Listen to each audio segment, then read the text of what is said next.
Hello again.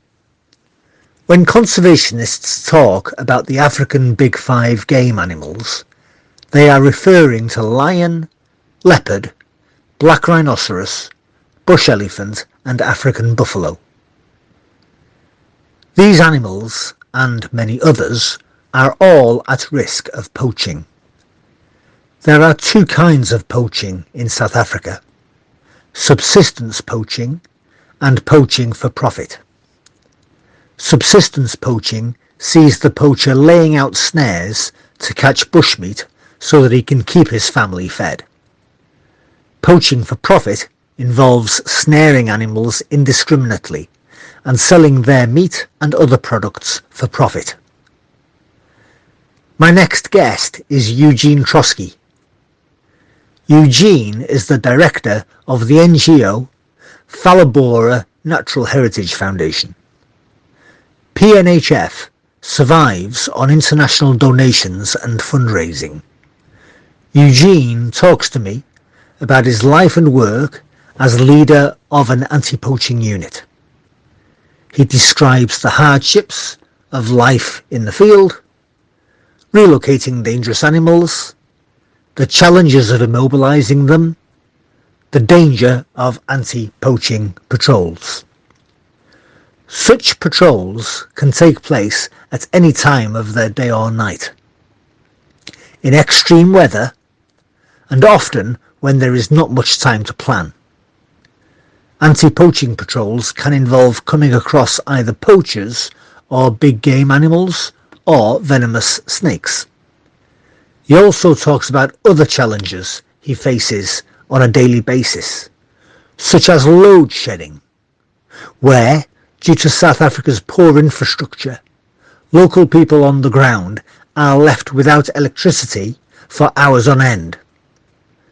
Other difficult field activities involve having to immobilize animals that have been injured by a snare so that they can be treated, or immobilizing them so that they can be translocated to safety.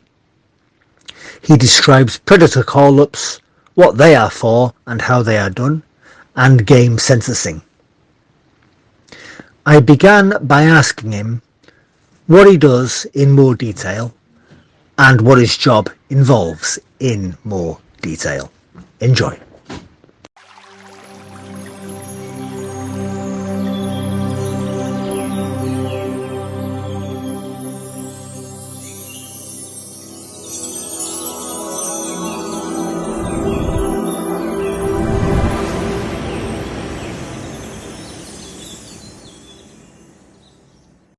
Okay, so what we do with Palabora Natural Heritage Foundation, we are a conservation organization, non-profit, that focuses on assisting local authorities and local communities and property owners with issues that they face regarding especially snare poaching.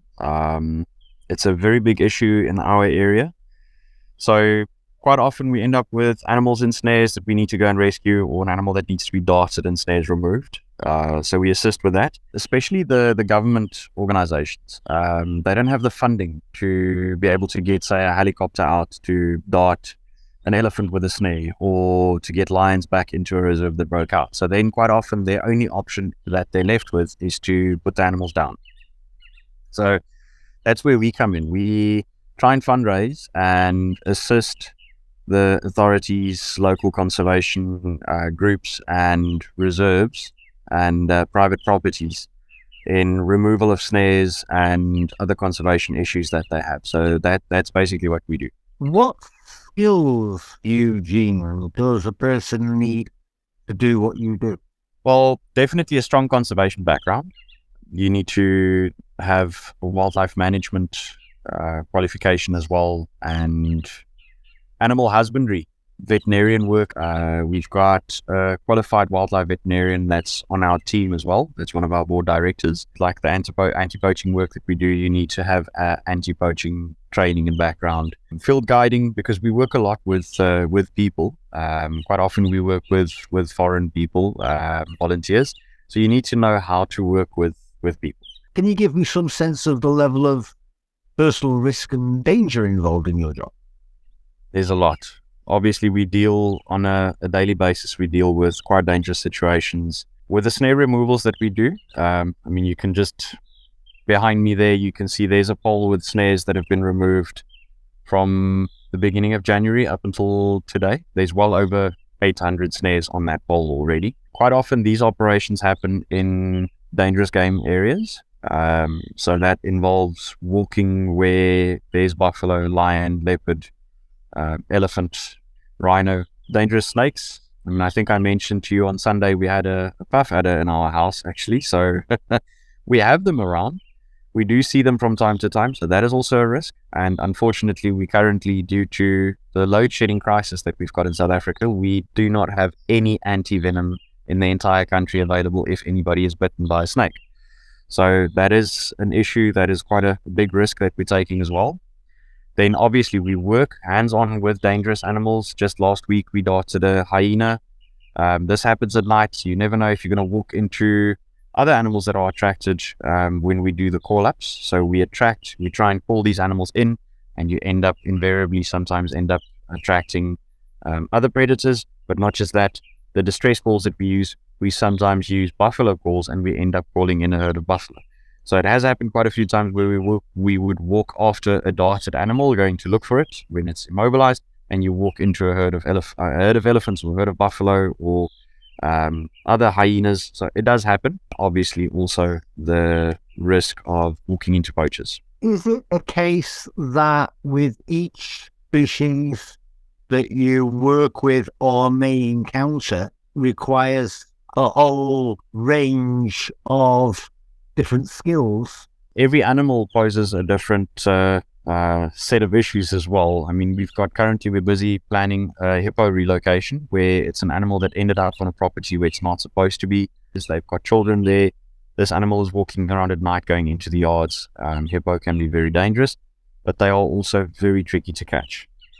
For the most, you cannot dart a hippo in the water because they drown. The surrounding area where we need to dart the animal, again, very tricky.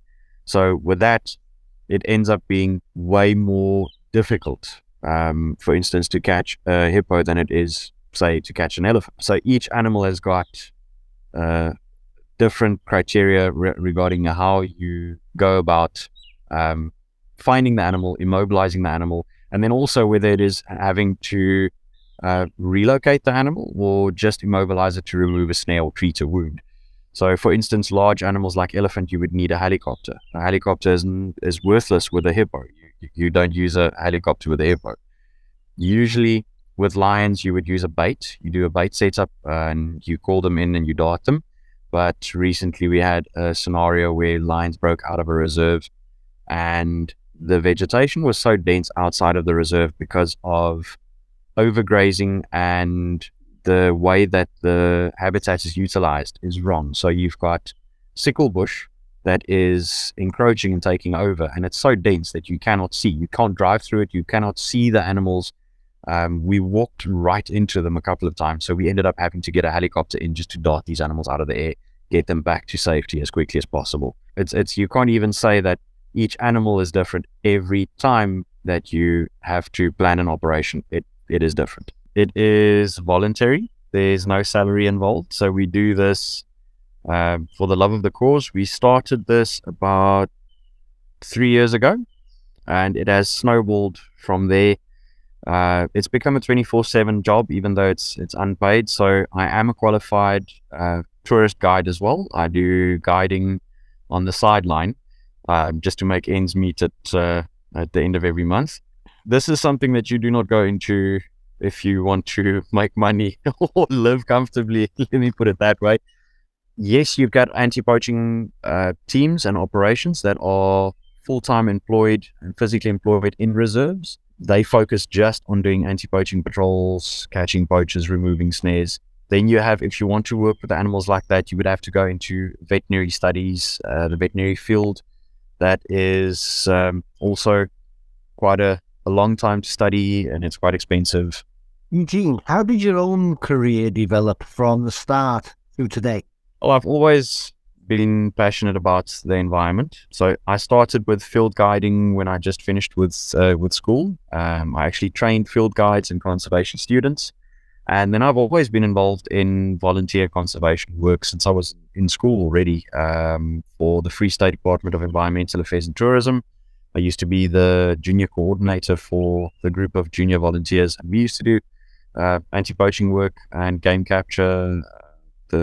Used to assist quite a bit on the nature reserves to do the annual game counts, stuff like that. And doing guiding with a bit of conservation work on the sideline, just helping out every now and then.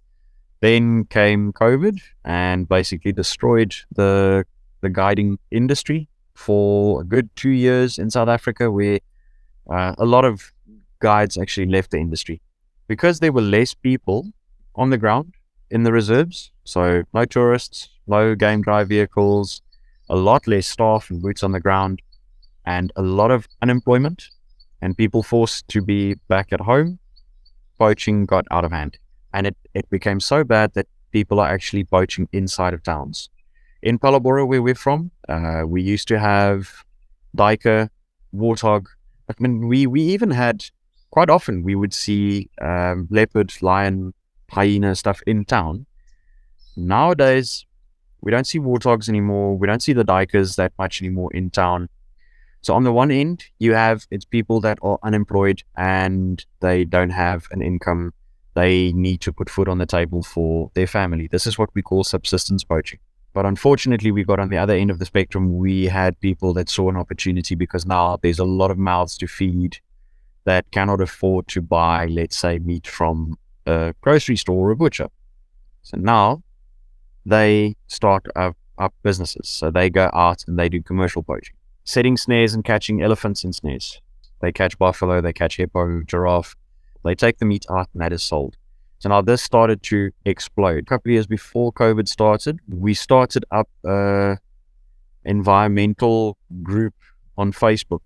Because we've got so many animals in town itself, and a lot of people don't realize what they have here. We wanted to make people aware of the animals in this area because we've got a wider species list for a town than a lot of nature reserves that we are aware of. This includes birds, insects, mammals, everything. So people are quite blessed to stay here, and a lot of people are oblivious to that fact. People started reaching out and saying, please, we've got issues. We picked up snares here. Is there anybody that can help? We were the only environmental group at that stage. Then we started to assist, and this just absolutely snowballed. People phoned us and said, listen, there's a giraffe with a snare. Can you come and help? And that was basically where BNHF was born. When these organizations contact you, Eugene, what are they asking you to do? To assist with snare removals and capturing of data. So what we do is every snare that we find, we capture the data, the location, the type of snare. This goes into a database, and the data from that is shared with other organizations. Or if, let's say, for instance, there's a poaching incident that happens on a reserve and somebody else is aware of it, but another organization is aware of it, but they can't because of constraints, vehicle, distance, whatever, not enough manpower, they can't go and investigate. They inquire with us and ask us to assist. Then we go out and we go and investigate. How would ecologists describe or classify or categorize that habitat that I can see behind you, Eugene? This is Mopani Veld. It's in the savanna biome. The most dominant tree species that you would find here is Mopani trees. And then you've got sickle bush, russet bush willow, red bush willow, knob thorns. Those are the dominant thorn species that we've got here. The thorn tree is the knob thorn. And then we've got leadwoods and marulas. So those are the dominant tree species in this area. Veld. What exactly is that? Veld. It's basically the environmental types that we've got. So it describes an area with the natural vegetation in that area. For the habitat that you work in, is it kind of pure wilderness, or has it been entered by man for hundreds and thousands of years? There's a couple of areas where we operate where I would say it is still pristine wilderness. We are bordering the Kruger National Park. We are the only town that I'm aware of that has actually got a gate into the Kruger National Park right in the town itself. There's quite a few areas that are not formally protected. And then you're ending up with critically endangered species in that not formally protected area, step in and we try and monitor and assist as far as we can. We've got some brilliant wildlife veterinarians in our region. So that is also quite a tough but very rewarding job. They get to work with special species that a lot of people don't get to see often, like dehorning rhino on a regular basis and having to capture, relocate animals. I like to say there's no cruelty in nature. Nature does not know how to be cruel. Nature knows how to be efficient. Man knows how to be cruel. People are cruel.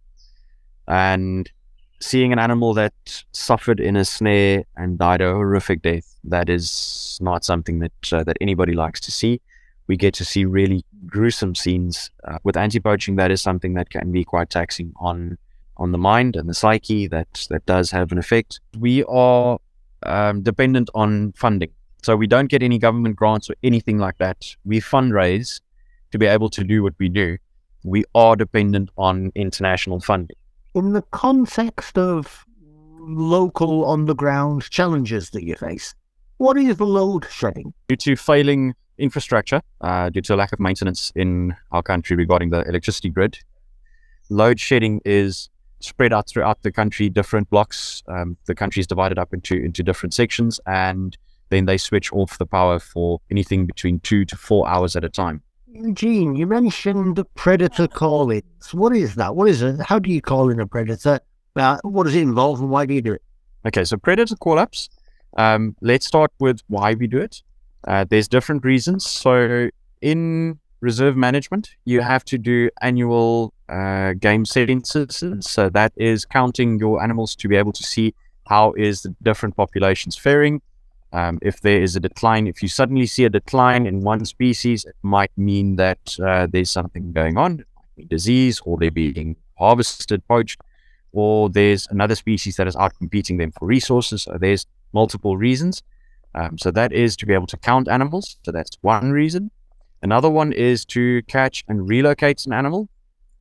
And another reason would be to actually treat an animal for wounds, like let's say a snare around the neck or inside the mouth or around the waist or around the leg.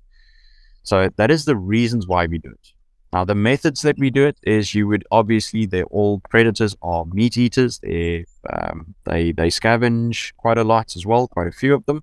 So what you would do is you need a bait source. So you need to acquire meat, and that is then attached to a tree or structure where they can't just grab it and go with it. Obviously, you need to keep them there for some time to either to monitor them, to be able to count them, or to be able to place a dart in the animal, to place a dart in an animal to actually treat it to remove the snare. You would use a call-up system. We need to use audio to be able to attract the animal in, because they don't always just pick up the scent. You don't know how far the animal is away from your bait site, so you need to sometimes attract them in. So with that, we use audio. So we've got different audio for different animals. But one that quite a few of them respond to is an animal distress call, because they all predate or scavenge on animal remains. So obviously they're going to be attracted to something that is in distress. So we use a prey animal's recording. If let's say we want to dart a hyena with a snare, we would start off with the animal distress calls. So an animal that's calling, that pulls them in. And if they don't want to come in, then we sometimes use hyena calls. So we would use just normal contact calls, communication between hyenas, that pulls them in, it draws their attention. But if you really want to get them to come in as well, you use the calls from a different clan. They are highly territorial animals. This is going to pull them in and it's going to get their attention. And then they pick up the scent of the bait, they move into the bait and they start feeding, and that gives you time to do whatever the aim is of the operation, whether it is to monitor the animals, whether it is to catch and relocate, or then dart and treat an animal for a wound. Also, different bait for different species as well, but for each species you would have slightly different, more specialized techniques that you use. What advice can you offer somebody wanting to go into anti-poaching? Anti-poaching is a very demanding occupation. You've got to be physically very fit. The risks are extremely high. It is a very dangerous occupation, a very dangerous job, not just because of poachers, poachers are armed quite often. You're dealing with rhino poachers going after rhinos that are armed with high-powered rifles and AK-47. Sometimes you're walking around sometimes at night and you bump into the potentially dangerous animals. So it's very rewarding to be able to know that you made a massive difference. You assisted in apprehending a poacher or preventing a poaching incident or removing snares. It is quite rewarding, but financially it's not rewarding. You're barely going to be able to survive if you're lucky. The fulfillment out of being able to do the job is quite rewarding. It is very rewarding. Living conditions can also be quite difficult at times. What experience you've got from a law enforcement or security side, that background, it adds in your favor. I mean, the material that they use to create the snares and to do the poaching, it costs them money as well. And it costs them, it's a lot of time and energy they put in. And I mean, if you go and remove 200 snares that have been prepared and put up, it's their material, it's their time and their energy, and it's a risk involved because they're going into an area where there is anti-poaching, there's rangers, they're armed, there's dangerous animals. The risk, all of that outweighs the reward. So we try and make it unbearable for them. Eugene, the director of Palabora Natural Heritage Foundation, Eugene Troskie, thank you very much for being on the Practical Animal channel.